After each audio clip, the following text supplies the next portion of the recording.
Good evening, good morning, good afternoon, wherever you are. It is your dude, Mr. International Passport, here again for yet another Future Classic live stream. First and foremost, brothers, for those who are here with us right now, please press a 1 in the live stream chat. That'd be greatly appreciated. Okay, please press a 1 in the live stream chat if y'all can hear me loud and clear. How is the audio? Mayday, mayday. Sounds perfect to me. Awesome, bro. Let's make sure our guests can hear us loud and clear. Okay, then we'll get cracking. Oopsie daisy. All right, Yep. press the 1 in the live We stream chat, brothers.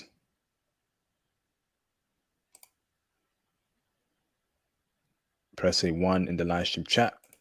Who's here? Base pill clips, thank you, bro. Can I get a couple more ones?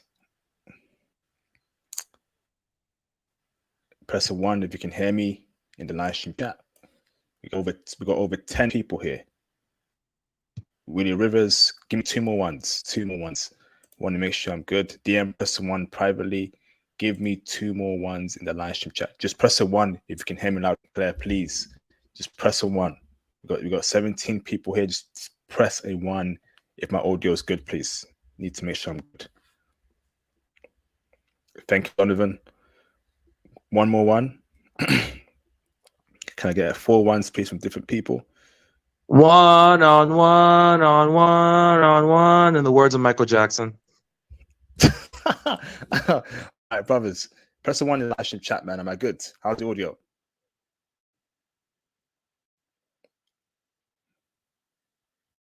How is the audio? Press a 1 in the live stream chat. We've got 16 people. Just type, press a 1 if the audio is good. Need to make sure because I had some problems earlier today. Am I good? Turquoise, thank you, bro. Awesome. So let's get cracking, man. So welcome, brothers, to another Future Classic live stream. I'm your host, Mr. International Passport. I want to say a huge thank you to all those that have supported the channel over the past couple of years. Your support is greatly appreciated. I welcome aboard the new people. I accept and I embrace you with open arms. So when you come in this live stream today, please like the video. Please hit the super chats. Please hit the Patreon. Please hit the PayPal as well. Join the Patreon, cop the merch, book your IT consultations with me, and of course, support any way you can. That would be greatly appreciated. So let's get straight into it, okay? And one more point, the explicit X-rated version of this live stream will be on the Patreon this coming week. You need to check it out. It is crazy. So let's get it cracking, man. So in today's live stream, we shall be speaking on a new country called Malaysia, specifically Kuala Lumpur. I got a very special guest here called Mr. DM. DM, how you doing, bro? Me there. Pleasure to be here today. Awesome, bro. Thank you, brother. What does that mean, bro? Me there, that's Jamaican Creole or patois for I'm here and I'm alive and well. Fantastic, man. So, bro, give us a good background about where you're from, who you are, and anything interesting about you. All right. So I was born in the New York City area. I currently live in Niagara Falls in upstate New York. And I was I started my own business 3 years ago, teaching English as a second language, as well as Spanish online by Zoom during the pandemic. And I now work full time as a Spanish teacher, as well as I do a lot of community education for kids and adults, dominoes, chess, and I'm gonna go into Python real soon because I have a coworker that's gonna show me some things on Python. Awesome, man. Awesome. Fantastic, brother. So let's get straight into it, man. Brother, Kuala Lumpur, Malaysia. Wow. Incredible country, a new country to be touched upon in Southeast Asia. Can I ask, bro, why you went there in the first place, brother? The reason why I went there is because of the fact that I met my current girlfriend on a dating app, and Malaysia is where she's from.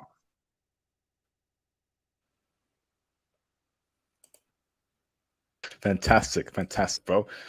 So, now let me ask this question, right? Before we go on to your girlfriend and woman part, I want to know more about the country itself, bro.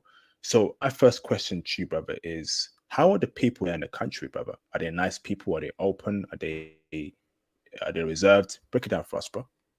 So Malaysia, one thing I loved about Malaysia is that they're very hospitable. They're very friendly. If you're lost or you look lost, they will approach you and they're more than happy to help you. They make you feel at home and they're very conservative. So a lot of the liberal stuff that goes on in the West, they don't play that over there. It's also very family oriented and they're very spiritual people in general. Bruv, I am smiling right now, bro. When I heard that the liberal stuff isn't playing over there, that's what I love hearing, bro. That is what I love hearing. Fantastic, man. Shout out to Malaysia. So, brother, you were only in Kuala Lumpur, right? Yes, I was. Okay, capital city. If I'm correctly, Kuala if I'm Lumpur correct. is the capital city. Yep. Fantastic, bro. So now, next question for you, brother, is accommodation, right? Where were you staying? Was it Airbnb or hotel? So in Kuala Lumpur, I was staying at the Holiday Inn Express. And the good thing about this hotel is that it's right next to the Petronas Towers, the Twin Towers of KL. Okay, and how much did it cost you per day, bro?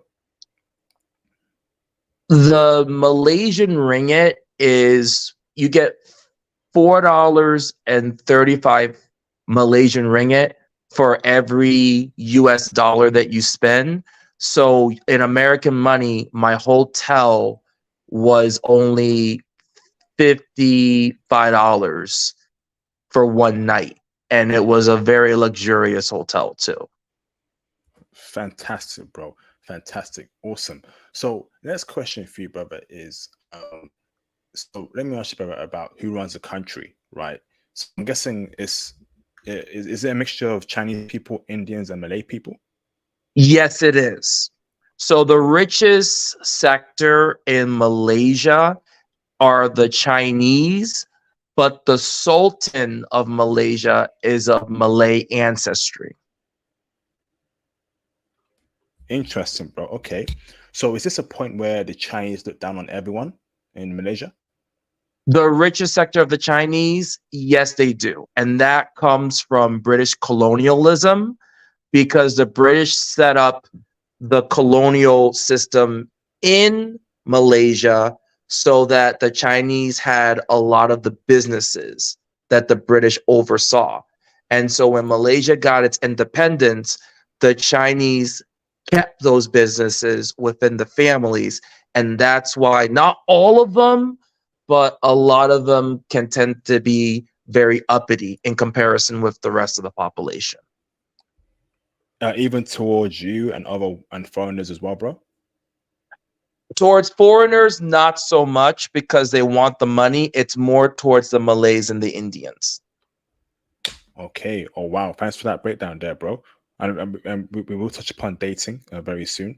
So next question for you, brother, now is in terms of cost of living there in Malaysia.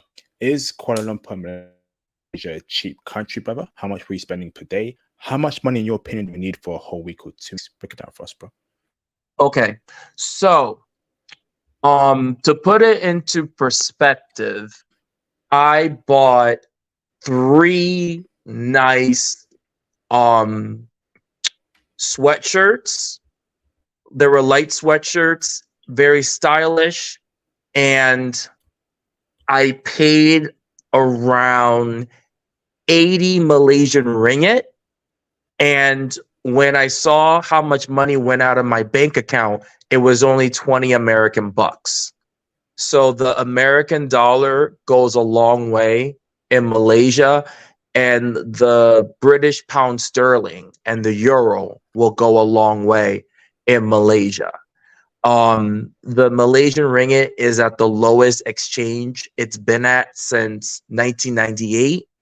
So, like I said, for every American dollar, you get 4.35 Malaysian ringgit. So I stayed at one of the most expensive hotels downtown everything right there, city center in Kuala Lumpur. And the $55 a night, it included a buffet breakfast. So if you think about public transportation, although Kuala Lumpur, you can walk anywhere you need to go, I would say you can do with your expenses, $500 is fine, $600 is fine.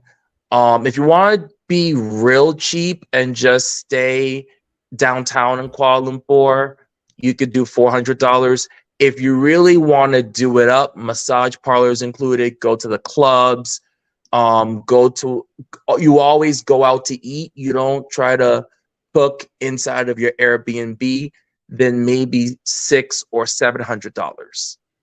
Like, it will really surprise you. Have to actually be in Malaysia to see how far your dollar goes. I'll put it like that.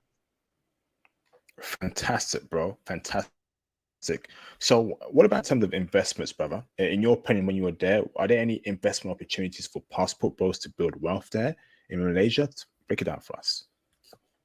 So Kuala Lumpur has a rivalry with Singapore as far as being the most important city in Southeast Asia to have your own business, more or less to do investments. So Kuala Lumpur will never top Singapore as a major investment city. That's always going to be Singapore because of all the banks over there.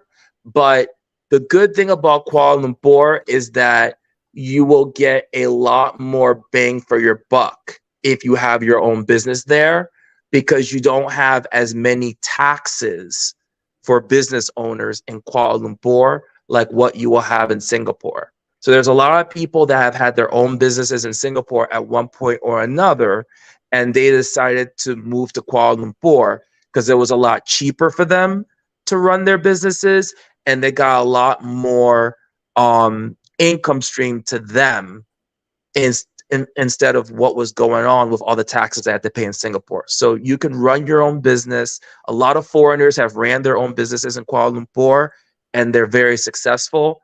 I follow an American couple in their 20s who moved from the States to Kuala Lumpur, and they love the life that they live in Kuala Lumpur. They live very comfortably.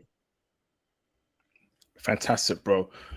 So on that note there, right, you're saying that a brother, a black man, right, can live comfortably in Kuala Lumpur, Malaysia?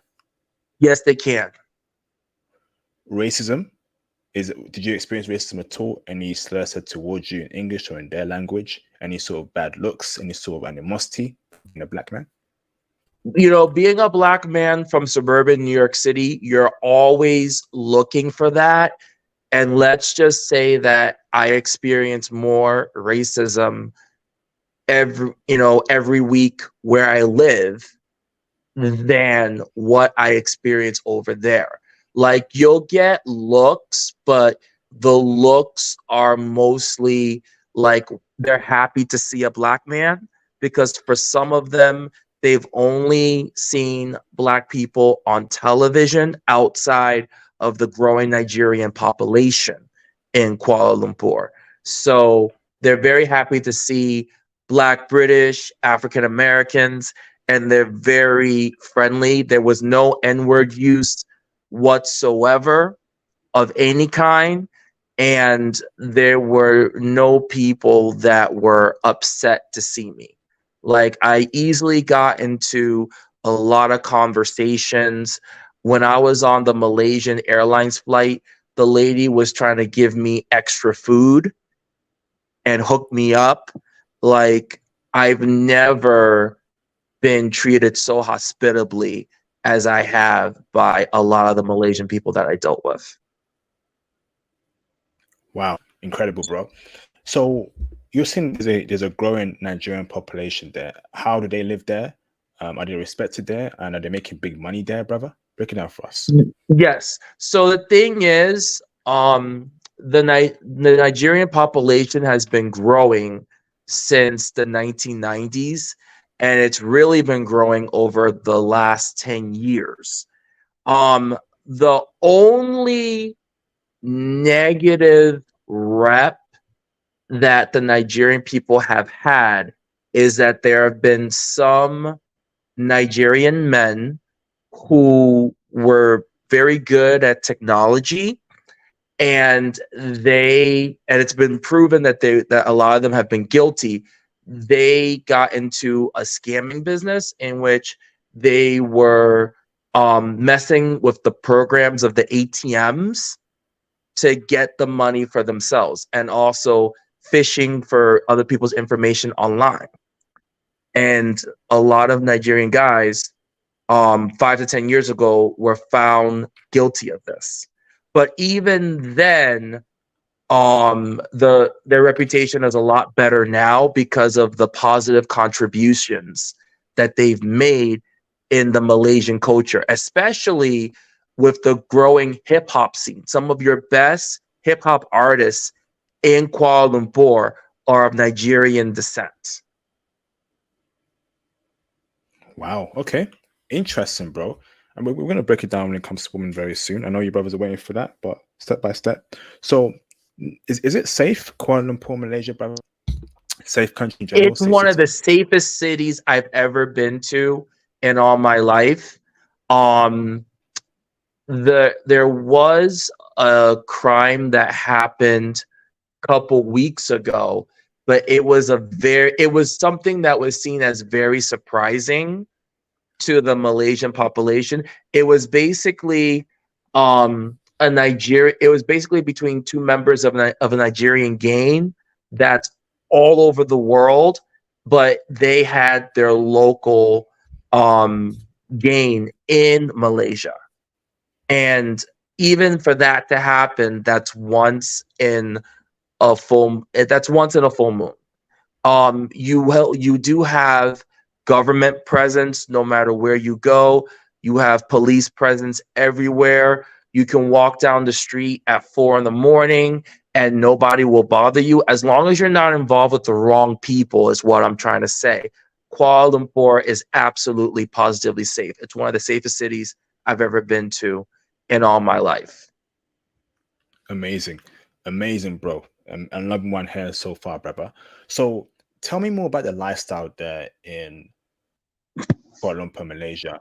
Is it a lifestyle where, is it beach type lifestyle? Is it a lifestyle where people work a lot? What's the lifestyle like out there in Kuala Lumpur? So Kuala Lumpur is not only the capital of Malaysia, it's also the biggest city on the Malay Peninsula.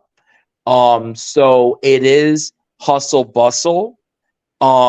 People do tend to work a lot Monday through Friday, but they still have time for their families over the weekends. There's a lot of shopping centers that they're opening up. So people tend to do a lot of shopping on Friday evenings and over the weekend. There's a lot of working hard, but not to break your back like in the West. It's working hard so that over the weekend you can spend time with your family, and then whatever you can have like a nest egg to retire on, or you having your own business on the side, which a lot of Malaysians tend to have along with their regular 9 to 5 job. You can save something for your kids and their university education. So it is hustle bustle, but not to the extent of a New York City, for example, or Los Angeles. Awesome, bro. Fantastic. Now, bro, it's a very conservative culture. That's what I love hearing. So family comes first, nuclear family, liberalism isn't a factor there in Malaysia. Exactly. Malaysia in general is a Islamic or Muslim country. So that is very prevalent in the culture of Malaysia. And that's one of the reasons why family is very important. Even though Kuala Lumpur is what we deem to be an open zone, so it's a little bit more forgiving as far as you don't have strict adherence to the Muslim law. So, you know, for a lot of foreigners that come from Western countries, they're not under Muslim law. So that's the reason why the most, put it this way, a lot more is allowed to happen in Kuala Lumpur, and even then it's very conservative if you compare it to what goes on in the West. So you can play in Amazing. Kuala Lumpur, but it's not to the level that we're used to in the West. It's just when you go Amazing. outside of Kuala Lumpur, you're going to have that strict adherence to Islamic law. Okay. Awesome, bro. Awesome. Now, transportation, brother. How did you move around in Malaysia? So the Holiday Inn that I stayed at, it's kind of funny. They had their own transportation service, and they took you from the Kuala Lumpur International Airport to the hotel and back. And they also would be willing to take me anywhere I wanted to go. So I took the transportation service from the airport to the hotel. I stayed the night at the hotel because I wanted to sleep off the jet lag, eat some breakfast, and then that next day I was on a bus to go to Singapore, and they took me to the bus station. So it was 150 Malaysian ringgit to go from the airport, which is in a suburb of KL, to downtown. And then it was like 50 Malaysian ringgit from my hotel to the bus station. So all that really was in American money was $70. And that was like a luxurious transportation service. There's a monorail that goes all over Kuala Lumpur and some of the suburbs. That's like 2 or 3 Malaysian ringgit, like not even an American dollar. There's buses all over Kuala Lumpur, and that's dirt cheap too. But also Kuala Lumpur is a walking city, so you can walk and everything you need is right there downtown. Awesome. So, would you say is there a subway in Kuala Lumpur, bro? There's a subway as well as a monorail. Yes, there is. And a bus system. Is it cheap, each of them, or is it expensive? No, it's dirt cheap. Awesome. Fantastic, brother. Now, tell me more about the food there. What was your favorite cuisine in Malaysia? Is Malaysian food nice? And how much did it cost you? Is it cheap? Break it down for us, bro. I'm so glad you asked me about this. Okay, so there's a lot of different kinds of food that you can get in Malaysia. I'm going to go general first, then I'm going to get into the specifics. Because of where Malaysia is located in the heart of Asia, if you want great Indian food, you can get it. If you want great Chinese food, you can go to Bukit Bintang as well as Chinatown, and you can get the Chinese food. But Malay food is delicious as well. I like nasi goreng, which is like a fried noodle dish with some chopped up chicken, or you can have with chopped up beef or lamb, or chopped up fish. And I also love the way that they cook their lamb. So they had like lamb chops and just roasted lamb in general. And it was the best lamb I ever tasted in all my life. They also tend to eat chicken curry for breakfast, and it's spicy and delicious. And they also tend to have my favorite dish, which is the national dish of Malaysia, nasi lemak. Let me spell that for you guys in the chat. So nasi lemak is your choice of chicken. Usually it's fried chicken with rice, your choice of vegetables. It could be bean sprouts or like a salad. And then they put like a peanut stewy sauce over the rice and the chicken. There was one restaurant I went to in the Food Republic at the Kuala Lumpur International Airport, and the fried chicken, it looks like the fried chicken you would get from a soul food restaurant in New York City or from down south. All right. Malaysians got soul in them because that fried chicken, I only got one piece. And one of the biggest mistakes I made in Malaysia was to only get one piece of chicken. I should have gotten at least three. It was that good. And that was one of my favorite restaurants to go to because they were blaring Malaysian music. And they were mad chill in that spot. Amazing. Amazing, brother. Fantastic, brother. Fantastic. So, I think, brother, and how much did the food cost? Was the food cheap? Oh yeah. So, the restaurant I went to where they had that lamb that was so delicious and the chicken curry, that was in Johor Bahru, which is right across the causeway from Singapore, but it's in Malaysia. That was at the KSI Resort. And I stayed at the KSI Resort for 2 nights, and breakfast was included in the price of staying in the hotel. So 2 nights, and it was like just a little over $100 American dollars. Not bad whatsoever. And then when I ate at the Food Republic at the Kuala Lumpur International Airport, I only paid 5-6 American bucks for that dish. It was dirt cheap, but the quality was to die for. Fantastic. Fantastic, bro. Amazing. Amazing. So now let's go on to the woman part, brother. Right? That's the best part. That's the best part. Let me take a sip of tea for this.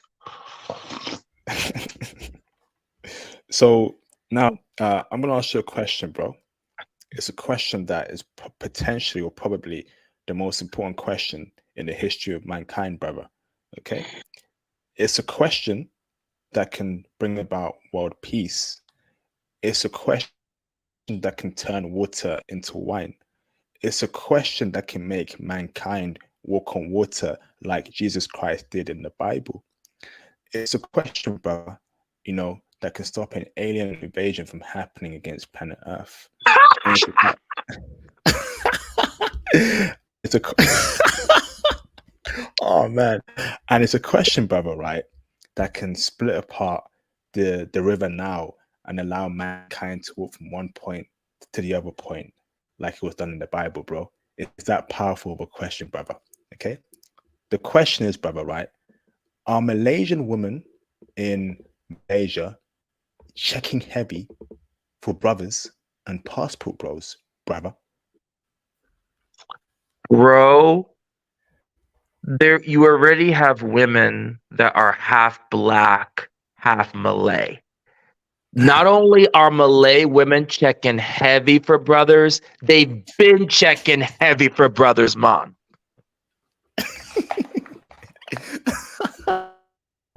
That's crazy. Damn. And you currently dating a Malaysian woman, right? Yes, I am. Incredible, bro. So let me ask this, brother, right? Why are they checking for brothers in Malaysia? What's the reason so? So the thing about Malaysia is the fact that they're a British colony. So you have to keep in mind that any country that was a British colony, they're going to be influenced by British media. So just watching black people on British media, especially black men in hip hop.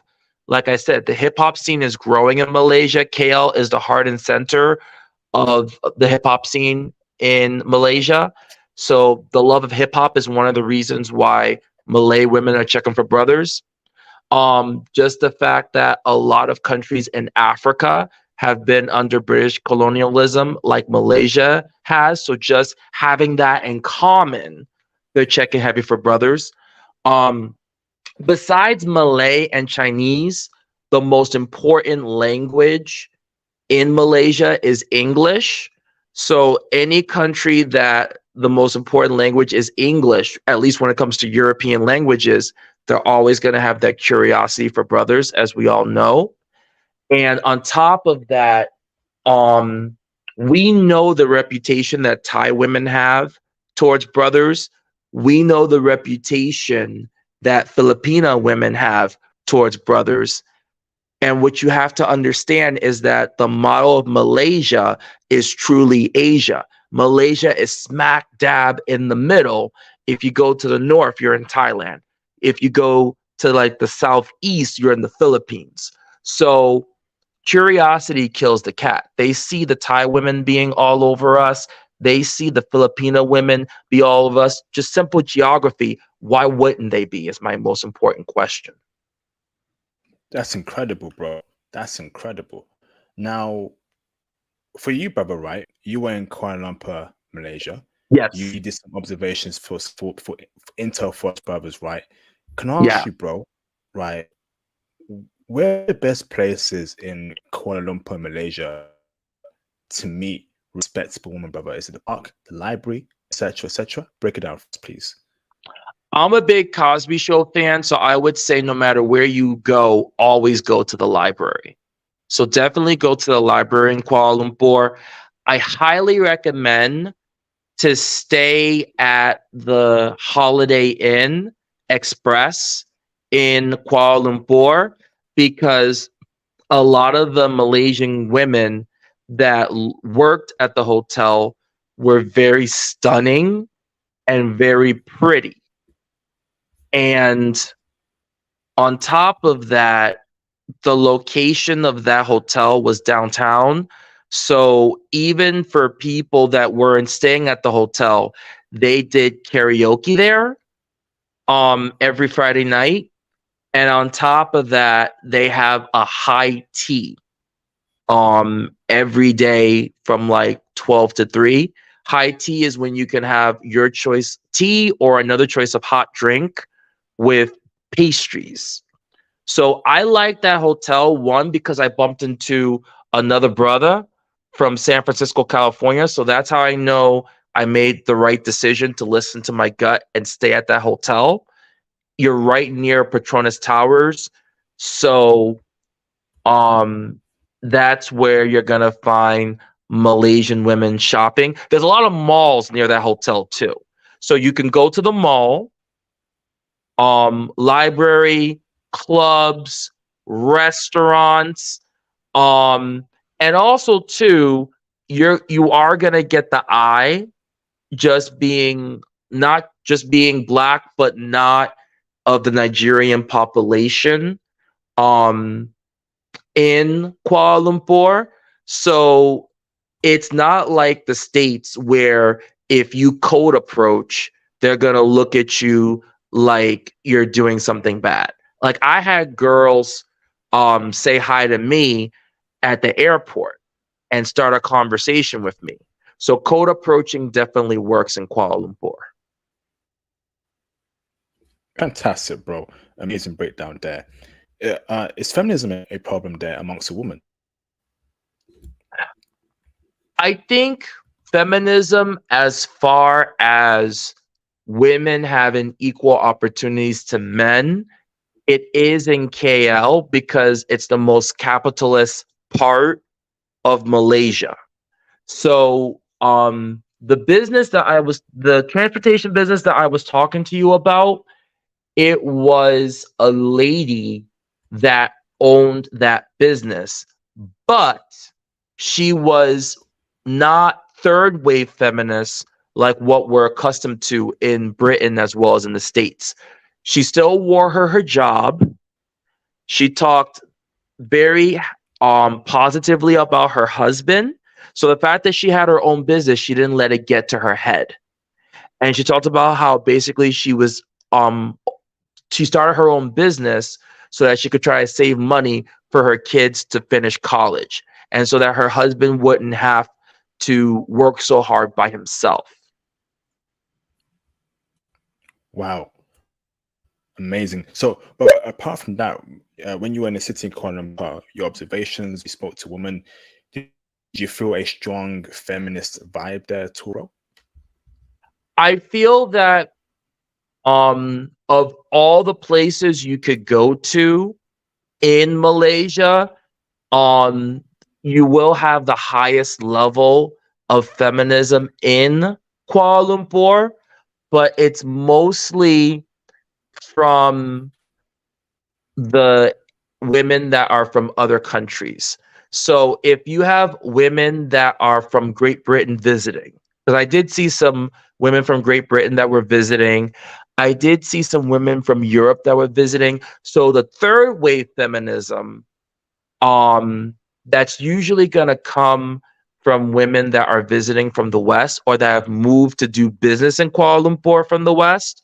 So I don't think that you have a lot of Malaysian women who are third wave feminists. They might have some influence from these foreign women, but because of how conservative, even the most feminist Malay women is submissive to her husband or submissive to her boyfriend. So I think because they have such a high respect for their religion and for their culture, they might be feminist as in they want to be able to have equal job opportunities, but third wave feminism, like they're better than men, um they're not gonna imitate foreign women in that regard, because there's not enough, the way that Malaysian society is set up, there's not enough incentive to act like that. I see. Hopefully, if these countries know what's good at them, they should ban any Western women going to their countries. I think I agree with that. Because to answer the question behind your question, um, I just stayed away. I saw some Russian women. I stayed away from them. I saw some American women. I went the other way. I saw some British women and I went the other way because I wasn't in Malaysia for them, basically. And we know that unfortunately, wherever they go, Malaysia, Japan, or Korea, they take those poisonous ideas with them. And that was one of the concerns that I had, that they wouldn't poison the Malay women with those ideas. So I'm saying, bro, facts, bro. Absolute facts. Sick of them, man. Absolutely sick of them. So next question for you, brother, is the race of women, right, that check for brothers the most. Can you break down? Obviously, it's mostly Indian, it's mostly Chinese, it's mostly Malay. Out of those three, brother, who checks for brothers the most? So glad that you asked me that question. So, um, not so much the Indian women, because you'll always have your exceptions to the rule. So never say never. If you see a hot Indian woman walk down the mall or in the library, don't be afraid or concerned about cold approaching her.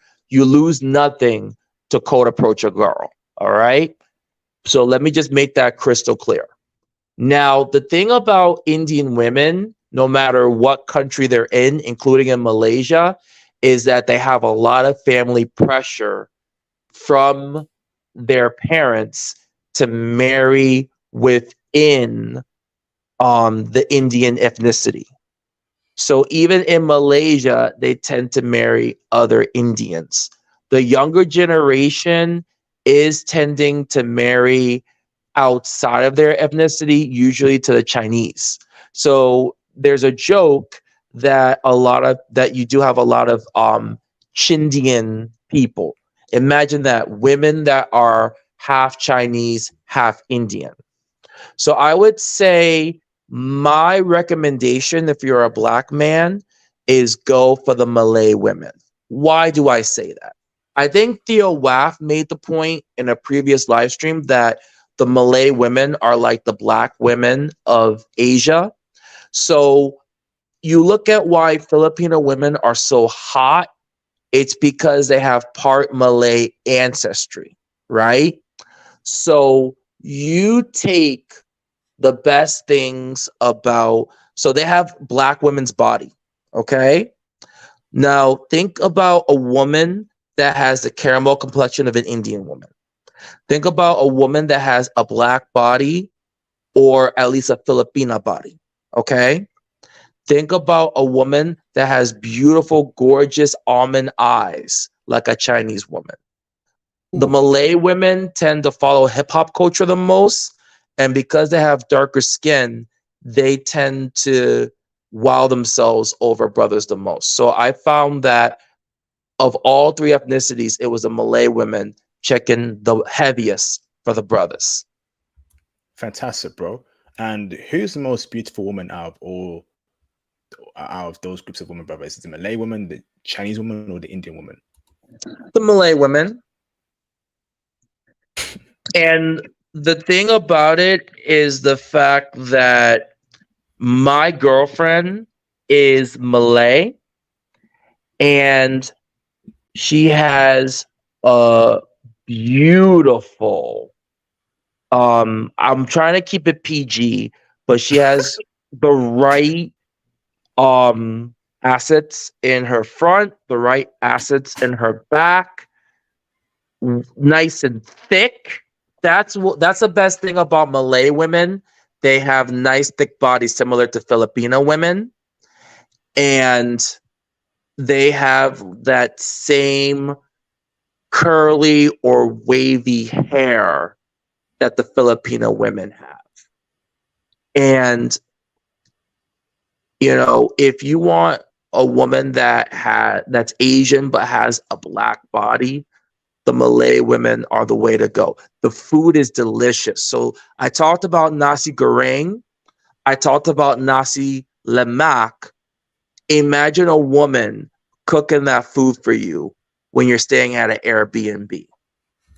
And on top of that, the Malay women are taught to cater to their man more than any other ethnicity. The only caveat is that you cannot be a Pookie and a Ray Ray in Malaysia. So if you go after a Malay woman, it's like they don't mind getting intimate with you before having a serious relationship, but they're kind of like the way American women used to be in the 1990s, in which if they get intimate with you, they're hoping that in the future, there's the possibility of a serious relationship. So if you want to do one night stands, Chinese women are the way to go because they're the most westernized of the three ethnicities. And the most traditional are the Malay women. Exactly. Where do Indian women fall into this?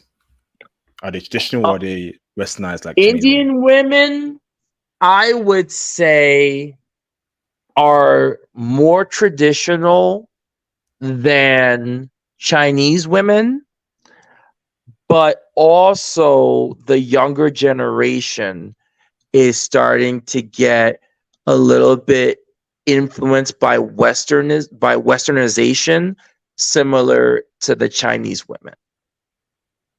So basically, the more money that a family has in Malaysia among the Chinese and the Indian populations, the higher of a chance that the women of those families could be influenced by westernization, especially because there's a tendency for some of these wealthy families to send their kids to the UK for university.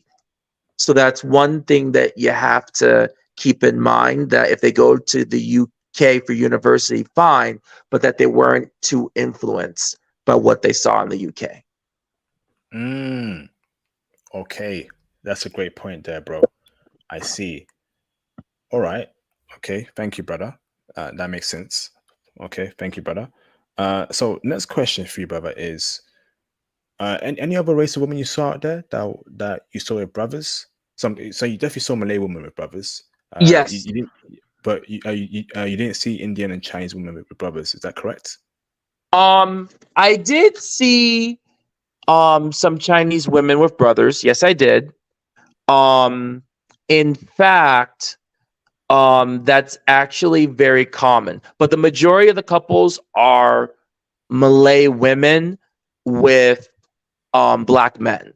But you will have some Chinese women with black men too. What about Japanese, South Korean, Latina, Yes.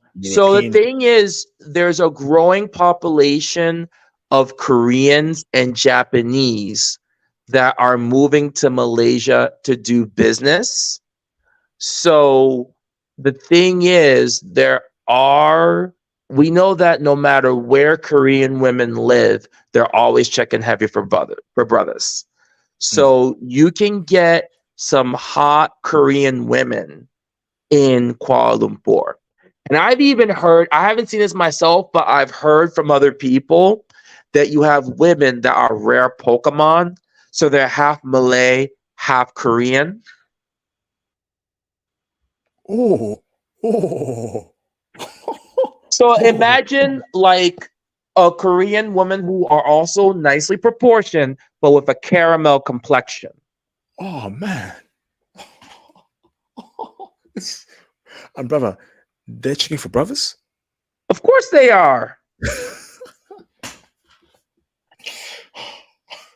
And I also Listen, forgot to say that you do have a lot of Filipina women in KL2, and the Filipinos are always chicken heavy for brothers. so brother, you saw South Korean chicks and Japanese chicks with brothers in And Malaysia Filipina chicks. and Filipino chicks with brothers in Malaysia. That's right. Let's get a cracking, man. Let's get a cracking, man. Oh my goodness. Wow. So next question for you, brother, is in regards to age gap, right? So Yes. if I'm 40, right, 45, and I want to deal with Right. a wife part of a woman that's 21, 22, 23, 20, is that okay? Because in the West, right, these silly women, modern women in the West, right, go crazy over, age gap and stuff. One of it, right? How is it like in Malaysia, bro? Can we do that, brother? Because Well, I, as you because I, know, 'cause I ain't dating no 55-year-old chick, bro. Break it down for no, us, of bro. course not. Of course not. That's not going to be very productive, if you know what I mean. No, as you know, in any conservative country, and when the US used to be conservative way back in the day, it was okay to date someone that was 10 to 20 years your junior. Even among the Malaysian population, the average wife is 10 to 15 years younger than her husband. So for that reason, we as international passport brothers, we can get a Malay chick that is 10 to 15 years our junior. So let's say she's 21 and you're 45, that would be perfectly okay. You have a lot of guys from the West that have gone to retire in Malaysia. A lot of guys from Australia and New Zealand retire in Malaysia, and they can be spotted, although they're in their mid 60s retirement age, with Malaysian women that are in their 20s. That's not seen as weird at all. That's part of the culture. Amazing. That's what I want to hear, bruv. That's exactly what I want to hear, bruv. So next question for you, brother, is looks, right? Obviously, men love beautiful women, brother. Are Malay women beautiful? Are the Indian women there beautiful? Are the Chinese women there beautiful? And brother, right? Are the other race of women there beautiful? But overall, who's the most beautiful out of all the races of women there in Malaysia, brother? Let me just say that for me, part of a woman being beautiful is that she has to be feminine.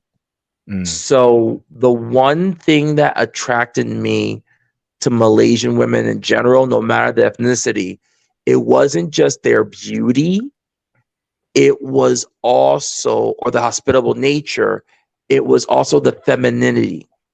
So the Malaysian culture places a very heavy importance on women being as feminine as possible, as well as taking the best care of themselves possible and dolling themselves up as much as possible. So, you know, they tend to be very beautiful. They tend to always love to shop for cosmetics and nice clothes. They tend to put themselves together real nice. They're not dressing with a lot of cleavage like what you will see in the West. They're covered up, but they're still professionally gorgeous. And you'll see beautiful women among the Indian ethnicity, the Chinese ethnicity. And I've seen some beautiful Malaysian Chinese women. There was a movie, Crazy Rich Asians, where there was two Malaysian Chinese actresses that I had a crush on. But I would say, with that being said, that the most beautiful women in Malaysia, besides the Filipinas, are the Malays. And I sent you those videos. All you got to do, guys, is go on YouTube, watch the safety video for Malaysia Airlines, and you'll understand why I say that the Malay women, I feel, are the most beautiful women in Malaysia. Fantastic, bruv. Fantastic, man. So, next question for you, brother, is communication. Communication is very important, brother. Yes. What language do they speak? Is English enough, or do we have to learn their language, bro? If so, what's the language? How do we communicate, brother? Okay, so English is just fine because even though the main language in Malaysia is Malay, the best paying jobs you have to speak English. So a lot of people from a young age are taught English in school, and they have the incentive to speak the best English possible if they want to make more money. For example, if you go to the airport, anybody you deal with will speak perfect English. In fact, they speak the Queen's English in Malaysia. There was a beautiful thick lady who was Malay. She had her hair in a French twist, which I like, nice and slicked back with some oil. And she had a sash that said, "Ask me." Just to show you, and everyone on the plane that I took to KL, they spoke English. So the thing is, everyone you deal with speaks English. You can communicate with just English and you'll be fine. Amazing, man. Fantastic. Just side note here, the explicit version of this stream will be on the Patreon this coming week. Malay women are freaks in the bedroom, ain't that right, Mr. DM? Exactly. Especially in KL. Especially in KL, go on the Patreon. We spoke about some crazy stuff that we can't speak on the YouTube. We can't do so. So go on the Patreon this coming week. I'm gonna drop it. It's gonna shock your minds, just like how the Germany Patreon video did. Join the Patreon, brothers. Okay. So now, next question, right? Any trolls in the live stream chat will be blocked. Will be blocked. So any haters, any trolls, I will deal with you ASAP. So I'm warning you. There was a person that said, I think his name is Sound Mind. I know, bro. I know, and I'm watching it very clearly, right? So once again, anyone in the live stream chat talking nonsense one more time, I'm gonna block you. Don't come up in here talking jazz. All right, behave yourself. Behave yourself. That's a warning. Don't come up here trolling, or you'll get blocked. Next question for you, brother, is so Any jealousy, right, towards brothers when they see brothers with, passport bros with dying Malaysian woman? How did the Malaysian men feel, brother, of all races, Indian, Chinese, Malay? Any hate towards a brother? I was definitely looking for that when I was walking down the street with my Malaysian girlfriend. And I didn't see or feel any kind of jealousy whatsoever. I'm not saying that you'll never ever experience that at all, but I personally didn't feel any kind of jealousy whatsoever. There's a lot more women than men in Malaysia in general. I would say that for every man that you have like four Malaysian women. So the women, they want to be with someone, period. They want to be married, period. And there's not enough Malaysian men to go around for all these women. So that's one of the most important reasons why the jealousy factor is not that high in Malaysia. They would actually be happy that the women were able to successfully get with someone. So there's more women than men, but do men run the country there in Malaysia? Men run the country, but there's more women than men. That's great. That's perfect. That's a perfect scenario, bro. Fantastic. So next question for you, right, is dealing with different women at once, right? Is polygamy accepted there in Malaysia? I think that it's done, but you got to keep it on the DL. Once again, KL is an open zone, so it's definitely something that's done on the sidelines in Malaysia. Check the Patreon if you want more details on what I mean by that. But outside of KL, no. The purpose of dating is to eventually get married. So outside of KL, no. Inside of KL, it's okay. And if you want to know why it's okay, check the Patreon. That's why. Awesome. Brothers, can we please get the likes up? Please, we've got over 80 people here. Let's get to at least 80 likes. Please show me some support. Hit the super chats, hit the PayPal if you have any questions that you want to support in general. Support the channel, support what I do. New country, new vibes for you brothers, for you passport bros. Coming through with another classic, so please support. That'd be great. Appreciate it. Thank you. So next question for you, brother, right, is this question, right, it holds very, very dear to me, right? And it's in terms of, are Malay women feminine and submissive? And hold on, brother, right? Everyone close your eyes, including you, DM, okay? Picture yourself in this scenario, okay? You've listened to my words. You booked your IT consultations with me. You've joined the platinum tier on the Patreon to get onto an IT plan, okay, where I mentor you to get into IT. You finally get into IT, right? You've had a long, long day at work, right? You're super tired, okay? You come home, your wife greets you, takes your coat, takes your shoes off, right? And then you sit down on the couch, right? And you tell your wife, hey, I love you. Baby, can you do this for me? Can you come upstairs with me? Can you undress me?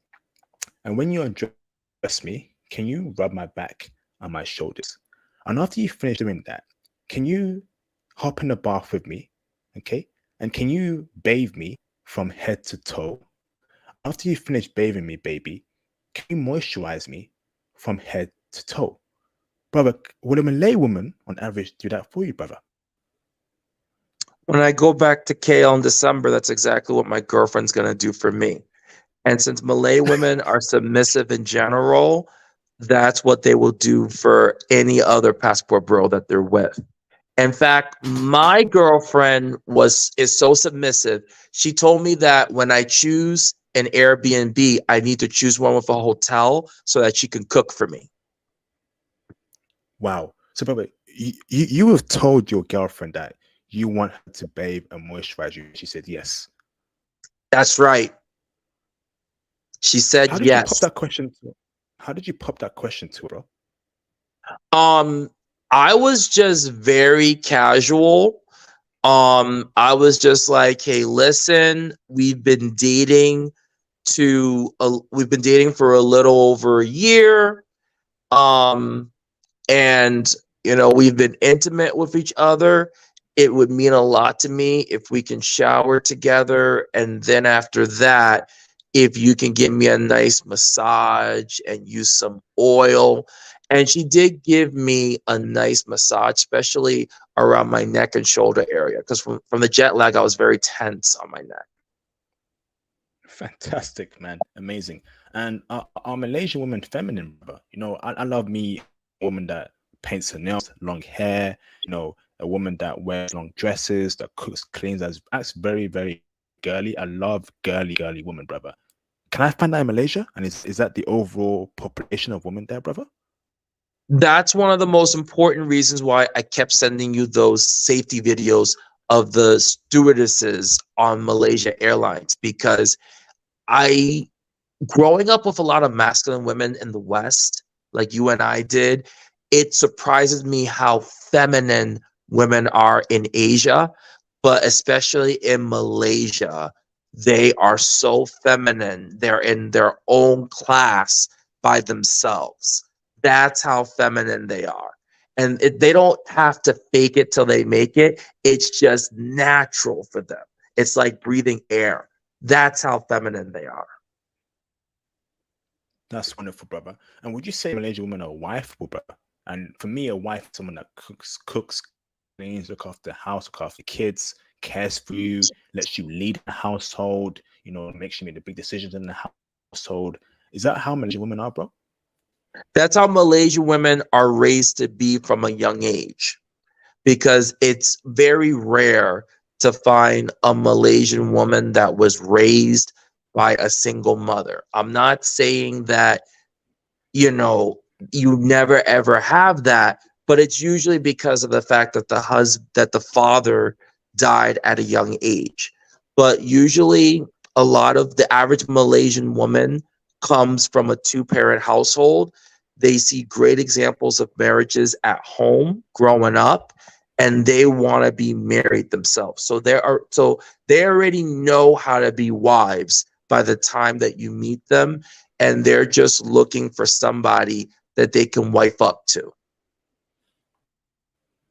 Awesome, awesome. Now, would you say, right, the mentality of the average Malaysian woman or Malay woman is conservative thinking, conservative dressing, cover their skin, no chest showing, no cleavage showing, none of their legs showing. Are they conservative in that way, brother, on average? Yes. Overall? And that was actually, like, when it comes to, we were talking about femininity earlier, the fact that they could be feminine and still dress covered, that was the thing that shocked me the most in a good way. Because, the stewardesses on Malaysia Airlines, they were covered, but their dresses were colorful and beautiful. Um, Whether you had women that wore the hijab or you had women that did not wear the hijab, even if they were going to the club, they were covered. They weren't trying to wear stuff that was 3 size too tight for them. They weren't trying to show cleavage. Even though Kuala Lumpur is an open zone, Asia is a very conservative continent. So it's not really promoted for women to show as much of their body as possible. It's expected for them to be covered, to be as traditional as possible. And one thing I will also mention is that I didn't see any women with tattoos in Malaysia. That was the other thing that got to me too. With tattoos, that's fantastic, bro. No tattoos. Because you know that 9 times out of 10, tattoos equals third wave liberalism. Let's just call it spade for spade. Facts, bro. So what about their thinking? Tell me why they're conservative. They think conservatively. What kind of thinking do they have that's conservative, in your opinion? Okay. So for one, the fact that Malaysia is a mostly Islamic country, so that plays heavily into the conservative thinking of the women. So they're submissive to their fathers at a young age. They're submissive to their husbands. They never try to prove that they're better than a man. And it's all about not just respecting the opinions of your family, but respecting the opinions of your neighbors too. So that's why they want to be as feminine as possible, but not offend others by showing cleavage. Because part of Islam is that you want to be as chaste as possible. And then on top of that, Malay culture in general, it's all about hospitality. It's all about the family. It's all about dating with a view to marriage. So even if you give the box before marriage, hopefully you're going to have a marriage or a serious relationship with that person later on. And there are areas in KL where women will have a freaky lifestyle, but even that's kept to the side, and even they dress in a way to cover up. You're not going to see all the cleavage that you will see in the West. So it's all about having a humble attitude, and that humble attitude is reflected in the way that they dress. And it's also a respect to men that they cover themselves up.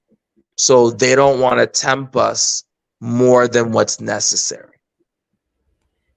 One thing I'm seeing a lot of recently in this liberal country I'm living in, the UK, right, is excessive piercings. I'm seeing women with belly. Yes. I'm seeing women. Hold on, brother. I'm seeing women. Brothers, what? Pause. I'm seeing women, right, with excessive belly piercings. I'm seeing women, brother, with like 10 piercings on both their ears, nose rings, ball rings, brother. Is that? Did you see that over there in Malaysia, bro? That those kind of piercings, particularly the belly piercings and then the nose piercings, brother. Was that very rare? There was a part of me that was subconsciously looking for that, and I never, ever saw that. Not only did I never see tattoos, I never saw piercings of any kind. The only piercings that I saw were earrings. So it is part of the local custom that a girl might wear more than one earring in the same ear. So that's kind of what my girlfriend does. But to have like a belly button piercing, a butt piercing, under your arm piercing, eyebrow piercing, a foot piercing, no, none of that stuff. Malaysia don't play that. Wonderful. Shout out to Malaysia, man, for keeping it real, bruv. Shout out to Malaysia for keeping it real. So next question for you, brother, right, is so hold on. If I was to bring my Malaysian girlfriend to America or the UK, how will she keep to her what's it called? Her Malaysian customs and culture, or will she be susceptible to the liberalism, the brainwashing in the West, brother? So essentially, how strong-willed is she against the liberal powers that be? It's something that I think about every day. Because my girlfriend wants to visit me in the States, and she wants to see Canada too, because Niagara Falls, New York is right next to Canada. But I'm going to do whatever I got to do to live with her in Malaysia or in Thailand. And I told her when we first met on the Filter Off dating app a little over a year and a half ago that my goal was to move to Thailand or Malaysia, because I know that any girl from any country, if she lives in the West for more than 5 years, she's going to be negatively influenced. What do you expect? And so I don't want to take that chance at all. And that's one of the reasons why we'll be doing an IT consultation with you very soon. Fantastic. Awesome, man. Thank you, bro. And brothers, book your IT consultations to get on the Patreon platinum tier as well for the IT mentorship. I'm changing lives out here. Hop on the train before it leaves, man. I'm telling you, brothers, do not let it leave before you hop on it, man. So next question for you, bro, is so did you come across rich women in Malaysia, bro? And what are they checking for brothers? The majority of the rich women are the Chinese women, and just like the Chinese women in China are checking heavy for brothers, they'll be checking heavy for brothers too. Because, like I said, the Chinese women tend to be the easiest women if you want to have a one night stand, and because of the fact that they love hip hop too, and they like to go to the hip hop clubs, they will be checking heavy for brothers indeed. Especially because one of the rare Pokemons you can find in China is thick Chinese women.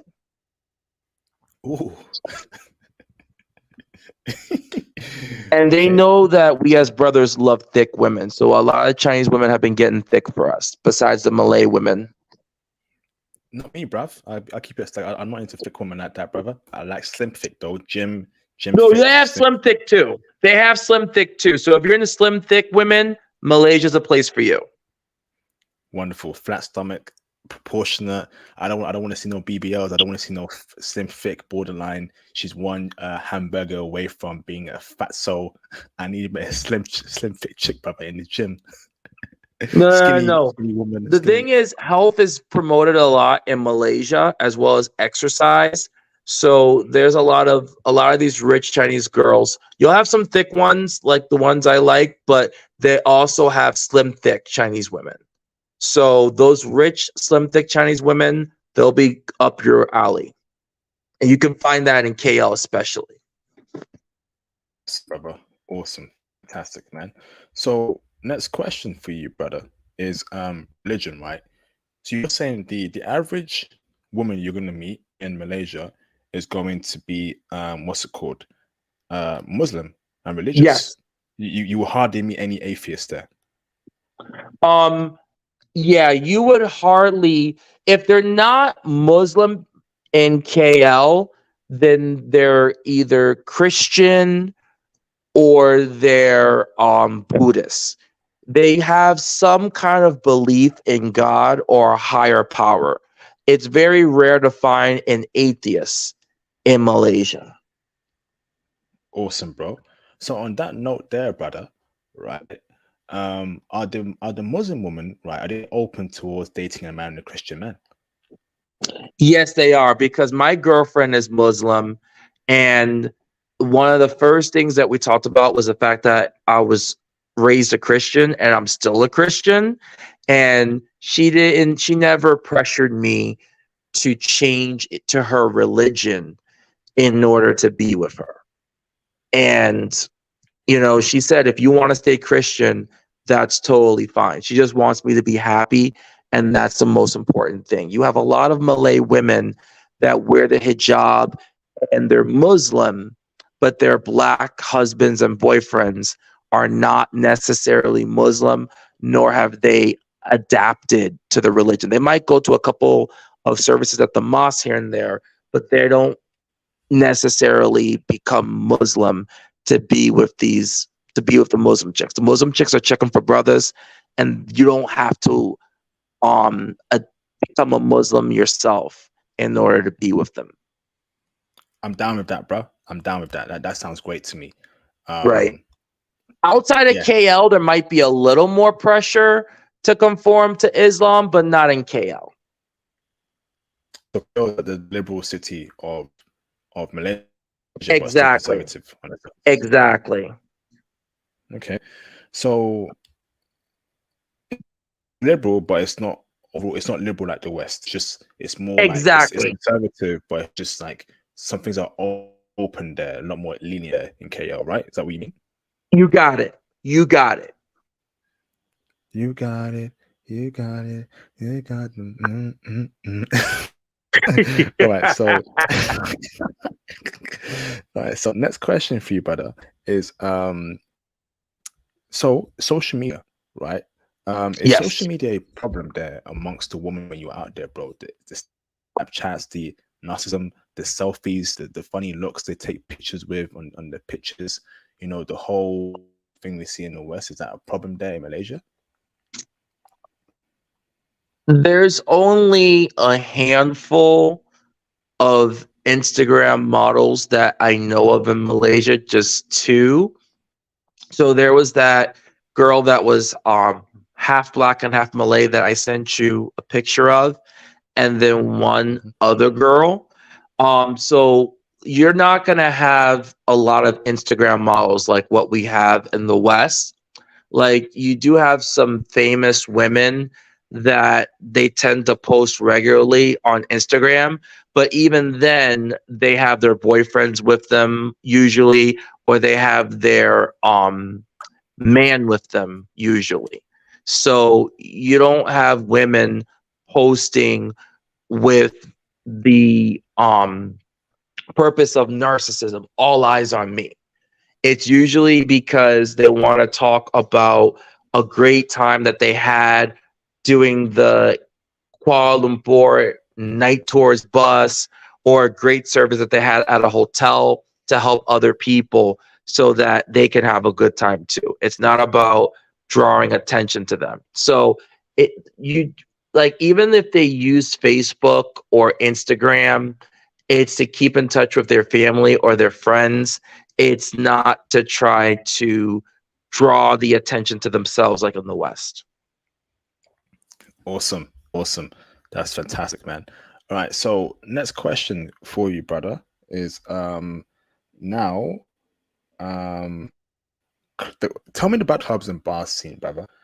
What kind of Yes. women will we meet there? Is it most three or fours, or can we meet actually meet our wives there? Nobody count chicks, good woman there, or is it should we avoid that scene, brother, to find a good Oh, woman? yes. So the thing about it is that I would say outside of Kuala Lumpur, you can get women that are virgins because my girlfriend was a virgin when I met her.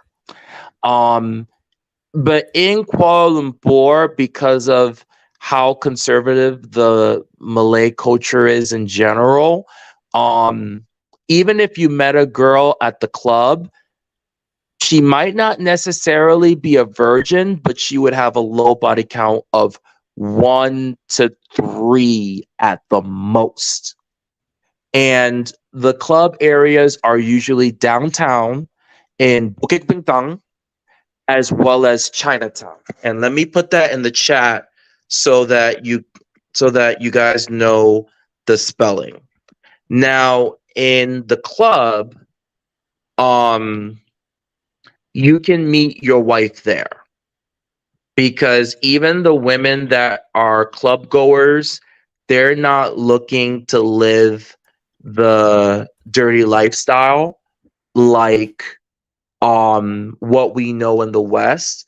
They want to get married too. I'm not saying that you don't have women that work the lifestyle, but they're still pretty conservative. They still keep it on the low. And what more information on that, check out the Patreon. But you can find a wifey in the bars slash restaurants. You can find a wifey in the club. They don't do twerking like in the West. It's clean dancing. Awesome. Fantastic, man. You got it. Fantastic. Shout out to Mr. Kevin Miller for the $5 super chat. First super chat tonight, brothers, man. We got over 85 people, but only one super chat so far. Y'all gotta support me, man. Gotta support me a lot more. This is a new country, new intel for you brothers. Find your wife, find a girlfriend. We even got Patreon content coming for you brothers on this particular country.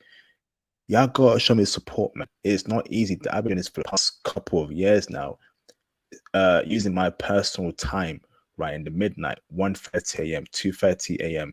in the morning, right, to give you this intel to change your lives, to find your wives, your girlfriends away from the West, giving you this IT game, this knowledge. Y'all got to support, bruv. Y'all got to support, man. Shout out to Kevin Miller for the $5 super chat. Did he say rich Chinese women in Malaysia and China are checking for brothers? That's a surprise, brother. Is that true? Or no? They definitely are. I'm not going to say all of them, but enough of them so that, it's important to go on those dating apps before you go to Malaysia and China. It's important to code approach. They do love them some chocolate, no doubt about it. And you Brother, lose nothing to code approach. Yes, they are looking for us. rich Chinese woman in Malaysia, wealthy Chinese woman. Oh. Yep. Did you see them with brothers? I saw some of them with brothers. Yes, I did. In fact, you can find them in the club scene. So if you want a single rich Chinese woman, you could approach them in the mall, but you could also find them in the club. They're usually dancing in a group of girls. Hit up Chinatown, hit up Bukit Bintang. I'm telling you. Let's go, bruv. Thank you, brother. Super chat there, Kevin. Appreciate you, brother, for the support. Much appreciated. Next question for you, bro, is so online dating, bro. How is that like in Kuala Lumpur, Malaysia? What apps do we use? What website do we use? How do you meet women out there, bro? What did you get a lot of likes there? Did women like you? Did you get good responses from the online dating scene? Break it down for us, bro. So I met my girlfriend on a dating app that started in New York City during the COVID-19 pandemic. I met her on Filter Off. So basically the way that Filter Off works is that you're given 10 daily pics daily every day. And if there's a girl that you like, you can make a message to her, and I just told her, hey, you're beautiful, you look like a model. Let's set up a video date sometime. I would like to get to know you better. And we had a video date, and so we decided to match. And initially I really wasn't taking it that seriously. It was kind of casual more than anything else. So we would video date every weekend since June of last year, June of 2022. And I wanted to go to Singapore and Malaysia because I love the movie Crazy Rich Asians, and it was my first time going to Asia in general. So it was like, following your example and Theo Waff's example and Pooh's example, I was like, I gotta go to Asia and see what's going on. And it was the best decision I ever made in all my life. And what was supposed to be a vacation fling, now she's calling me her man. But other apps that I would use besides Filter Off, I've heard good things about Tinder, especially Tinder Passport. And there's a lot of Malaysian women looking for brothers on Tinder Passport as well as Bumble. Fantastic, bro. When you on these apps, brother, did a lot of women like you on these apps? Were you getting a lot of likes? Yes, I was. And a lot of brothers that I spoke to, when they were talking to Malaysian women on Tinder as well as Bumble, they were getting a lot of likes too. Awesome. Man. Fantastic. And these were brothers you spoke to in Malaysia? These were brothers that I spoke to either in Malaysia or they had gone to Malaysia before. Awesome. Mr. Fatal Storm in the live stream chat, please send me a DM on Instagram. Please, let's touch base. It seems like you know what you're talking about Malaysia and certain Asian countries. Let's touch base on IG, bro. That'd be greatly appreciated. Thank you very much, bro. So, brother, next question for you, bro, is are Malaysian women materialistic? I would say that overall, no. You might have the most materialistic women you might find would be among the rich Chinese women in KL. And so as long as you're vetting properly, if you're into rich Chinese women, as long as you're vetting them properly, you should be fine. Materialism isn't really a thing outside of the rich Chinese women, because it's all about, even if you're doing well financially, to be humble, give the thanks to God or Allah, share it with your family, and do what you can to be hospitable. So I'm not saying that it's not there, but it's not to the levels that you'll see in the West. People tend to have a very humble attitude and want to share what they have overall, at least with the community. Tell me 5 things you love about. Tell me 5 things you love about Singaporean women. No, Malaysian women. Okay, 5 things I love about Malaysian women. Oh my goodness. 5 things I love about Malaysian women. The gorgeous peanut butter caramel complexion. Very feminine without having to put much effort in it. They're naturally beautiful without the makeup. Great cooks. On top of that, they're very hospitable and empathetic. And on top of that, if you are a stranger and they know that you're new to the country, even if you don't code approach, which you should code approach, they'll code approach you, or they'll give you the choosing signals so that you code approach them. Okay, I see. Tell me 5 things you don't like about Malaysian women, if that's possible. Okay. So one would be that if you go outside of KL, this is if you go outside of KL, you might have more pressure to convert to Islam if you don't want to do that. So that's one. Two would be the fact that they tend to, well, that I could only come up with that one problem. That's the main thing I can think of, that if you go outside of Kuala Lumpur and you don't want to be a Muslim, you might have more pressure to convert to Islam. And here's the other thing. So with the exception of the Chinese, this can be a strength if you're looking for a marriage, like I am, and this could be a weakness if you are not looking for a marriage. So here's the thing. You can't play around with Malaysian women except for the Chinese women. If you're going to be with a Malaysian woman, plan on the woman wanting to have a marriage with you.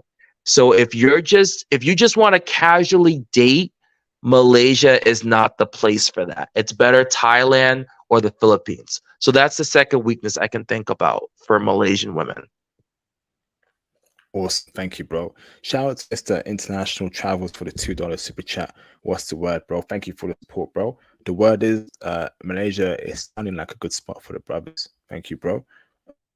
All right. Next question for you, Mr. DM, is so cold approaching. Obviously you had a girlfriend out there, right? So yes. You didn't cold approach, right? But did women cold approach you in Malaysia? Yes, I was getting a latte, and I had this girl who was around between 19 and 21 years old. She was Malaysian Chinese, and she was greeting me. Hi, how are you? Da da da da da. Is this your first time going to Malaysia? And then we got into a nice conversation. And the only reason why I didn't get her number is because of the fact that I told her I got a girlfriend, starting to get a little bit serious. So, I think you're cute, but I'm mainly here to see her. So she cold approached me at the cafe. And then there was another girl when I was in the airport. When I went to that place where I got the nasi lemak, the fried chicken, in the Food Republic, the girl was sitting with a bunch of Malay guys at the table. She sees that I'm in line and she purposely goes from her table all the way to the food line and she made eye contact with me because of the fact that she thought that I was attractive. She was staring at me with a friendly look and she made no qualms about it whatsoever. Like she was so happy to see a black guy. So she gave me the choosing signals so that if I wanted to, I could have spoken to her.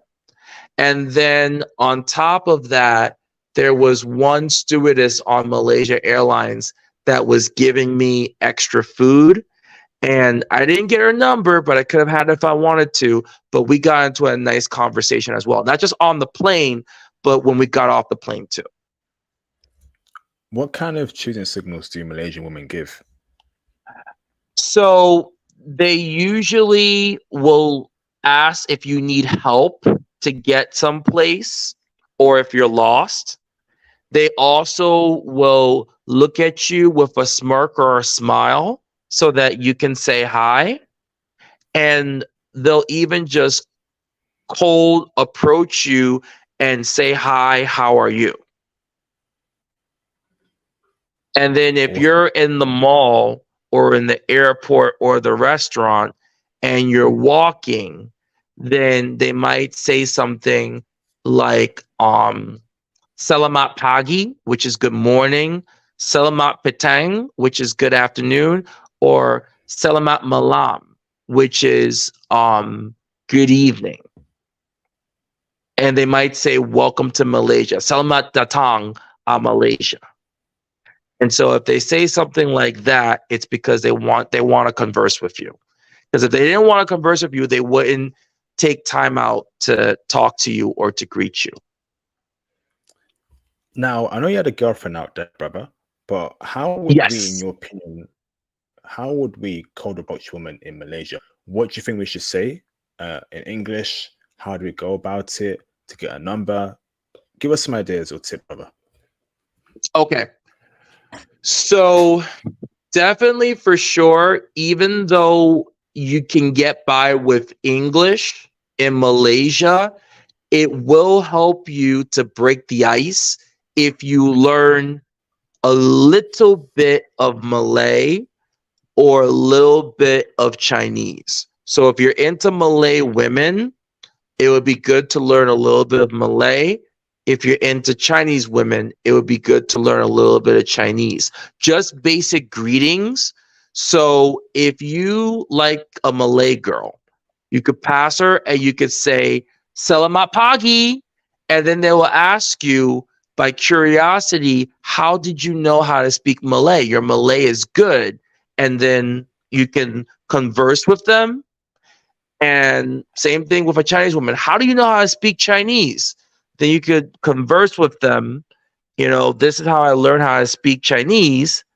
And then the way that you can get their number is by saying, hey, listen, I'm new around here in Malaysia. I don't got nobody. Could you please show me around? And that girl that I was talking to you about when I got the latte, she wanted to show me around Malaysia. So if you speak even a little bit of their language and you're a tourist, then it's in their culture to be hospitable. So part of their hospitality is to show you around. And so you can easily get their phone number just by asking, could you please show me around? Could you please get together and give me a tour of KL? Good man, bro. Thank you for the breakdown. Let me do super chats where we're reaching near the end of my questions. Shout out to Mr. Bean, Mr. Bean, for the $10 super chat. Thank you for the support, much appreciated. Shout out to Mister for the 1999 super chat. Thank you, bro. It's been a long time since anyone provided the channel with a $19.99 super chat. Thank you, bro. That means a lot. I think about what wants to know but doesn't want to ask. So I will ask: are the Indian women checking for brothers in Malaysia? Question to you, bro. They're checking for brothers, but not on the same level as the Chinese and the Malay women. The Malay women, followed by the Chinese women, are checking the heaviest. But there are some Indian women in their 20s that are checking for brothers too.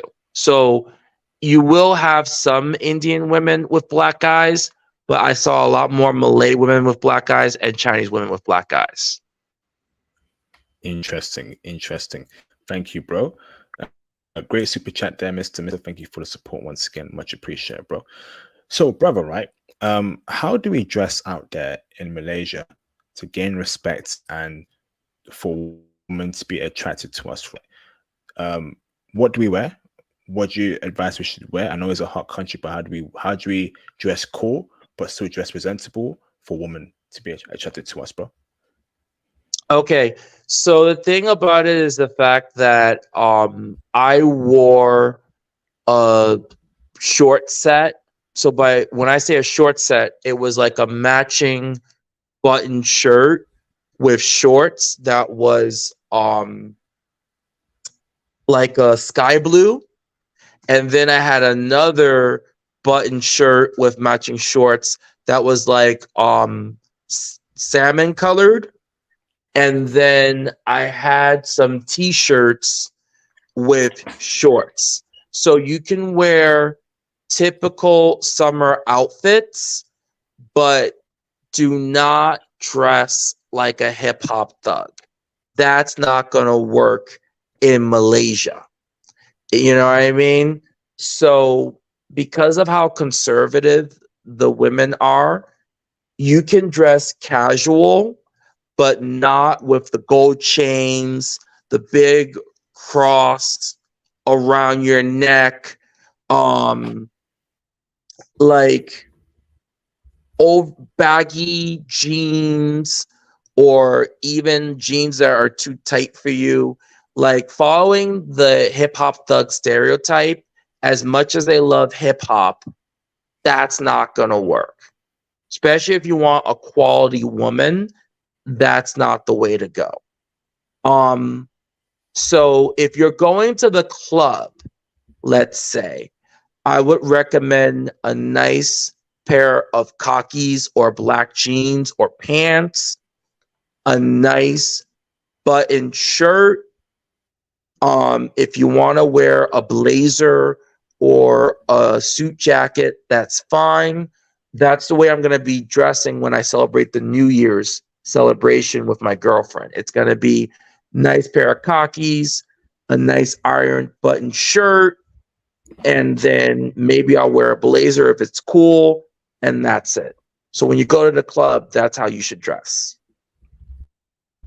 So I can't come through wearing Sean John jeans, a coat, 4XL white tee, 3/4 jeans, Timberland boots, red bandana, blue bandana, New York Jet snapback, gold teeth, gold chain, Sean John jeans, Gucci belt. I can't come through wearing that, bro.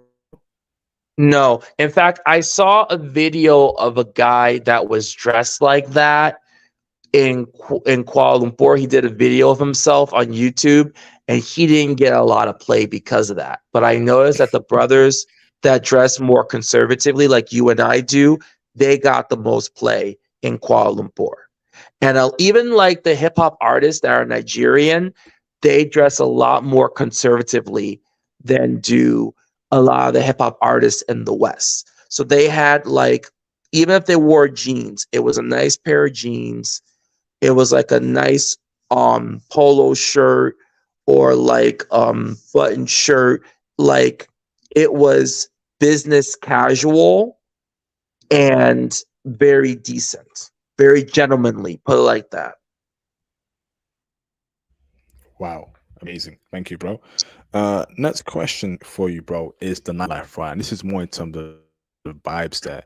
Is the nightlife there in Yes. KL popping? What kind of music did they play, brother, in the nightlife? Is it fun? Is it vibrant? Break it down. And any other and any So the club thing names or about bar it names? is that yes, yes. So the main places, the best clubs to go to, the best areas of KL for clubbing, you have to go Bukit Bintang, Chinatown, and anywhere around Petronas Towers. That's where you'll find the best clubs. They play a lot of hip hop music. They play a lot of world beat music and Afrobeat music. They like to play a lot of R&B from the 80s and 90s, especially as well. And you have a lot of Malaysian artists that also do pop, hip hop, R&B, and there's also like a nice scene for trance music or techno or house music as well. So those are the major scenes that are happening in Kuala Lumpur. I also I also get notifications from Malay Mail, the Malay Mail website, and Ed Sheeran is going to be doing a concert in February in Kuala Lumpur. So Kuala Lumpur is also becoming a great place to watch concerts too. And Coldplay did a concert last year in Kuala Lumpur. Awesome, awesome, bro. So apart from Kuala Lumpur, are there any other cities in Malaysia that women they check for brothers from what you heard or know? Or is it only KL or is it the whole country that check for brothers? So another part of Malaysia that I went to besides Kuala Lumpur was Johor Bahru, which is right across the causeway from Singapore. I was with my girlfriend at the KSL resort, and she brought to my attention that when we were in the elevator together, there was an Indonesian girl who was checking hard on me, and a couple of Indian girls checking hard on me too. I didn't pay attention because my eyes were on her, my focus was on her, but she admitted to me when we were in the hotel that they were checking hard on me. So KSL is a resort for international tourists, and you will find Indonesian women checking for brothers. You'll find Indian women checking for brothers. You'll find Malay women checking for brothers, Korean women checking for brothers. So if you ever visit Johor Bahru, I strongly suggest KSL Resort. How do you spell Joe Baru? I'm going to spell it right now in the chat. Arigato gozaimasu. Arigato. And I'm also going to put the name of the resort that I would like for the brothers to stay at if they visit Johor Bahru. Thank you. Arigato gozaimasu. Arigato gozaimasu. Awesome, fantastic. So next question for you, bro, is any dangers to be aware of in Kuala Lumpur, Malaysia? Pickpocketing, anything at all? So there's a lot of cheap petty theft.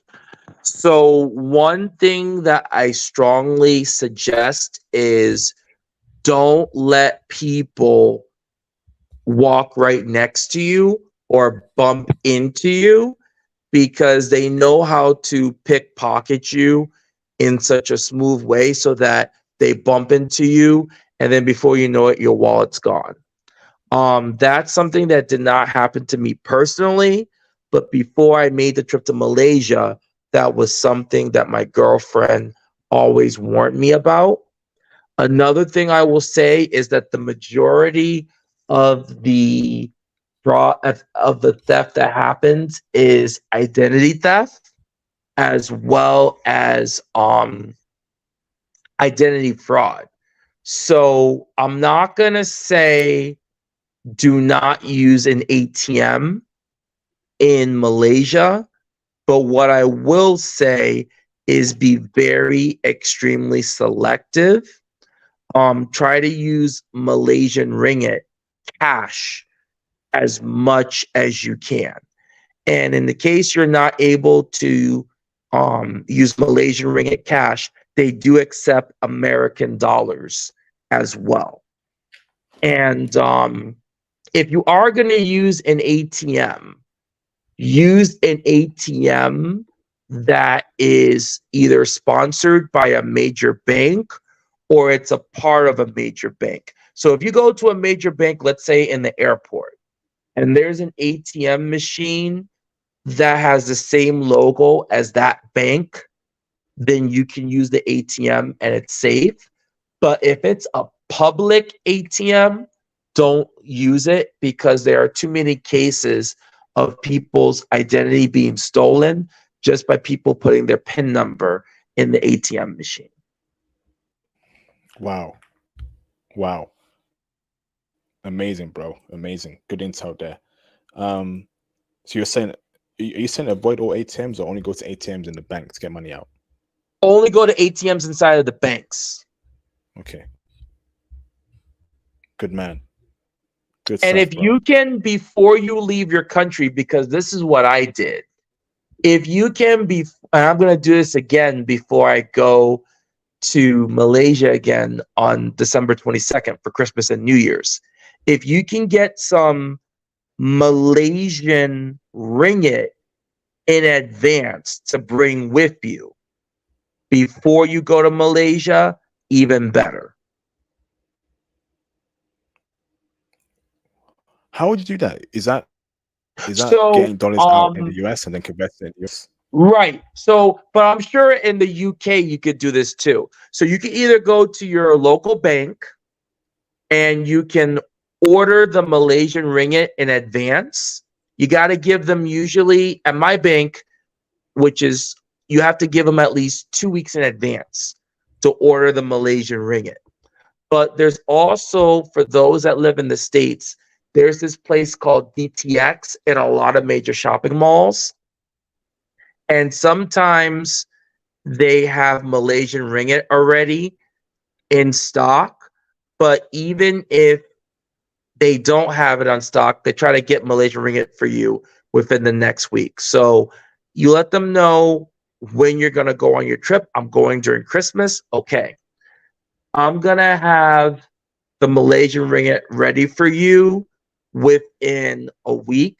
So come back, let's say on December 18th. Let's say it's December 11th, you go to them. Okay, I don't have any Malaysian ringgit, but we're going to order it for you. How much do you need? $200 worth of Malaysian ringgit. Come back in a week, and they usually try to have it for you even sooner than a week. They're very good. Awesome. Awesome intel there. Thank you, bro. Next question for you is, should brothers travel alone or in a group to Malaysia? I traveled alone, and it wasn't a problem whatsoever. And the reason why I was so confident to travel alone is because following your videos, IP, not to suck up to you, I'm just saying, I learned a lot from you. I learned a lot from Theo Raff and Pooh, and I just applied that knowledge when I was on my own. Like, if you have simple common sense and street smarts, you're going to be fine. You can travel alone. Yes, indeed. Yes, indeed, bro. So, but let me ask this right. You said you saw half black, half Malaysian woman in Malaysia, right? Yes, I did. There's a lot of them, especially in KL. Okay. And are these half black, half Malaysian women checking for brothers? Did you see them with brothers? Were they giving you looks? I didn't see them with my own two eyes, but I've seen videos of them and they're checking heavy for brothers. So when you go to KL, that's the Pokemon that you must go after. Okay. And it's a growing population because a lot of these Nigerian guys are getting with Malay women over the last 20 years producing babies. And you have these women in their 20s and 30s with peanut butter and caramel and chocolate mixed with coconut skin. And they got this beautiful curly hair. And some of them are famous models too. Awesome, bro. Awesome. Now, internet, brother. Was the internet strong out there in Kuala Lumpur, Malaysia? The Was it internet good was internet? very strong. Malaysia is a country that prides itself on technology in general. So they are all about um, having the strongest, not just the strongest internet possible, but the technology is just as advanced as it is in China or in Japan, for example. So let me ask, brother, right? How, so obviously you have a phone, right? How did you Yes. use data out there in Malaysia? Did you buy a new SIM card, or did you is your current American plan with, let's say, T-Mobile or whatever, inclusive of Malaysia data? Break it down for us, for the Good brothers. question. So even though this was a little bit costly to do, I'm very glad that I did it because it was a good investment. I didn't have to change for another Sims card at all. What I did was I have AT&T with my phone.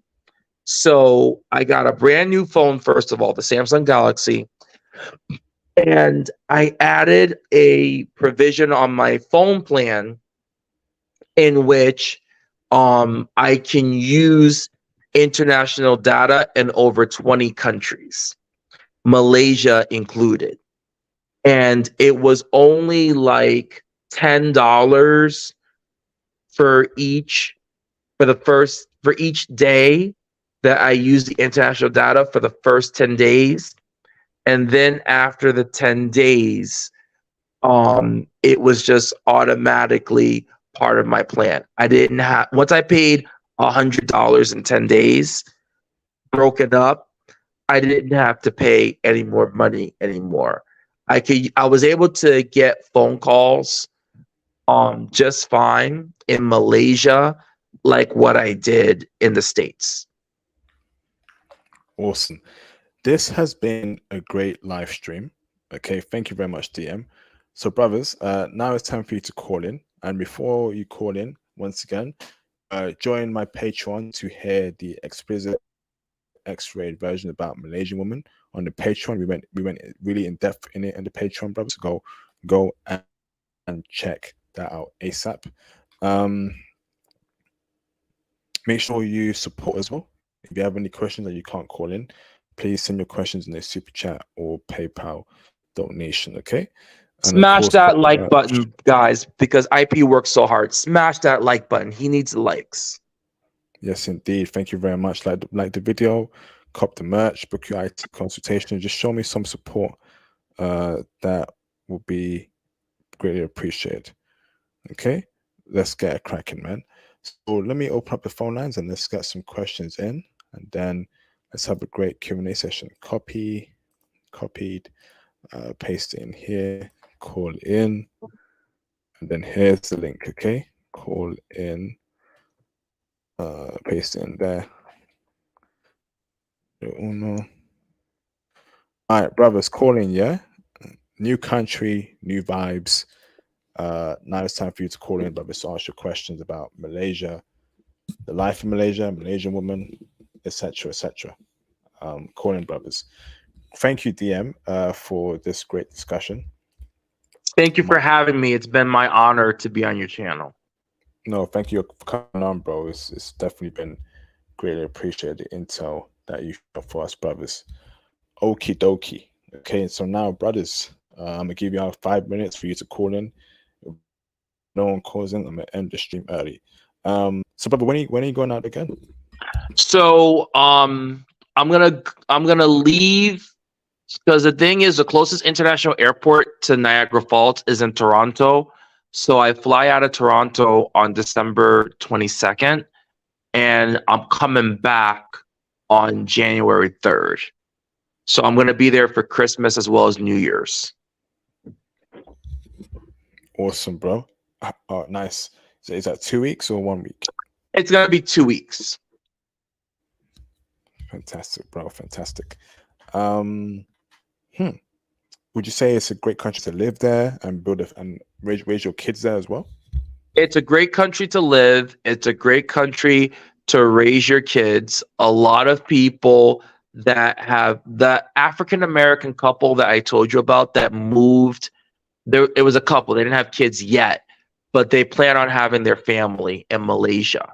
A lot of Nigerian guys that have gotten married to Malay women and had their caramel mixed kids, they don't regret it.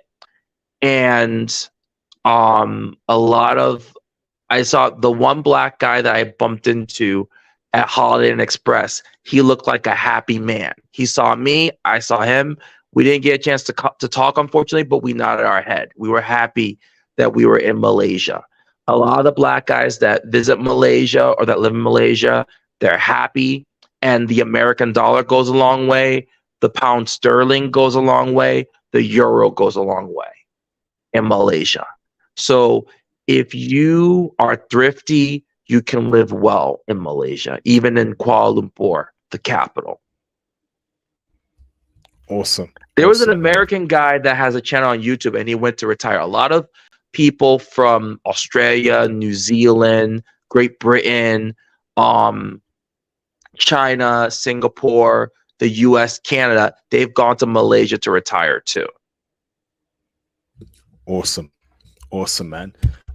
So I'm gonna give y'all brothers 5 more minutes. If y'all don't call in, if y'all don't send your questions in a PayPal or super chat donation, I'm going to end the live stream.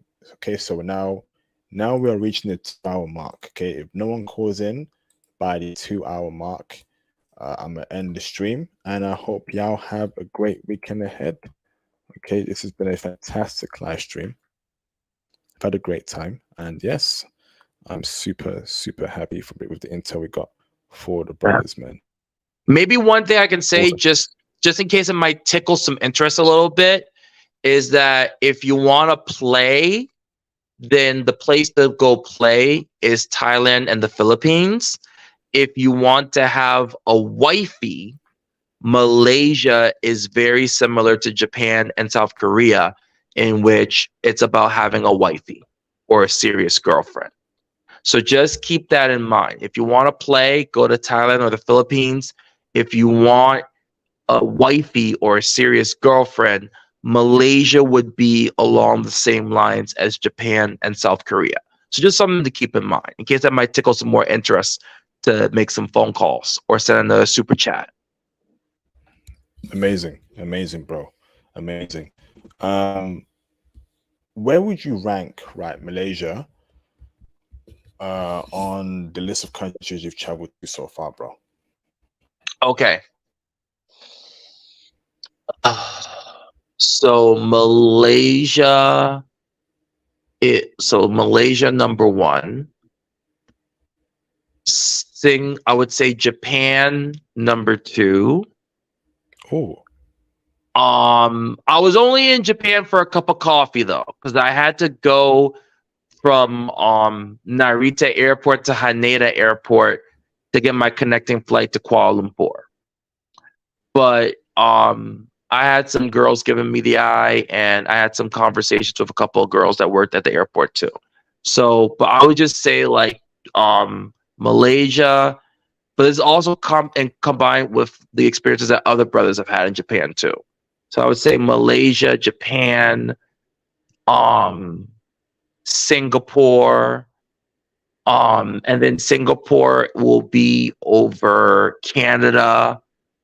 Canada would be over Great Britain, and then Great Britain will be over Jamaica, and then Jamaica over the States, where I'm from.